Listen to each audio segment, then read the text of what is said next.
Hello, and welcome to the Daily Orthodox Christian Scripturing for the 11th week after Pentecost, Thursday. The first reading of the day is from St. Paul's second letter to the Corinthians, chapter 4, verses 1 through 12.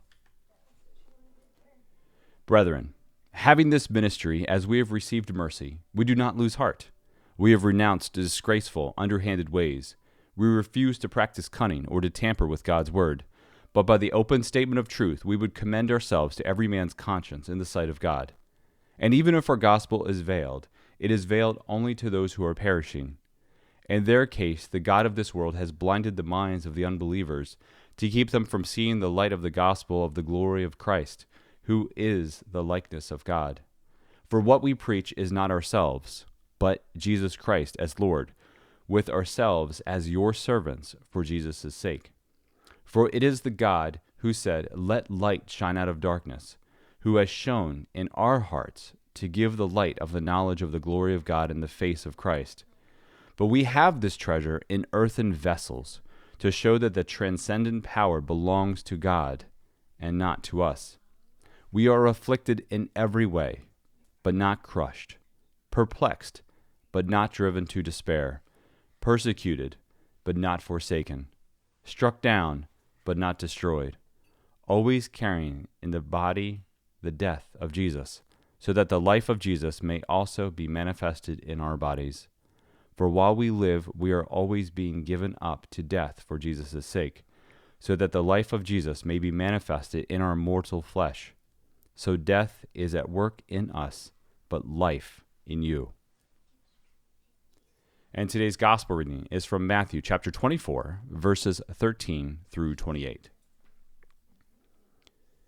The Lord said to his disciples, "He who endures to the end will be saved, and this gospel of the kingdom will be preached throughout the whole world as a testimony to all nations, and then the end will come. So when you see the desolating sacrilege spoken of by the prophet Daniel standing in the holy place," let the reader understand, "then let those who are in Judea flee to the mountains. Let him who is on the housetop not go down to take what is in his house, and let him who is in the field not turn back to take his mantle. And alas for those who are with child, and for those who give suck in those days. Pray that your flight may not be in winter or on a Sabbath, for then there will be great tribulation, such as has not been from the beginning of the world until now, no, and never will be. And if those days had not been shortened, no human being would be saved, but for the sake of the elect those days will be shortened. Then if anyone says to you, 'Lo, here is the Christ,' or 'There he is,' do not believe it. For false Christs and false prophets will arise and show great signs and wonders, so as to lead astray, if possible, even the elect.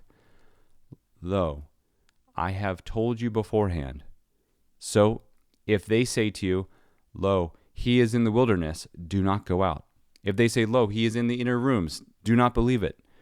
For as the lightning comes from the east and shines as far as the west, so will be the coming of the Son of Man. Wherever the body is, there the eagles will be gathered together."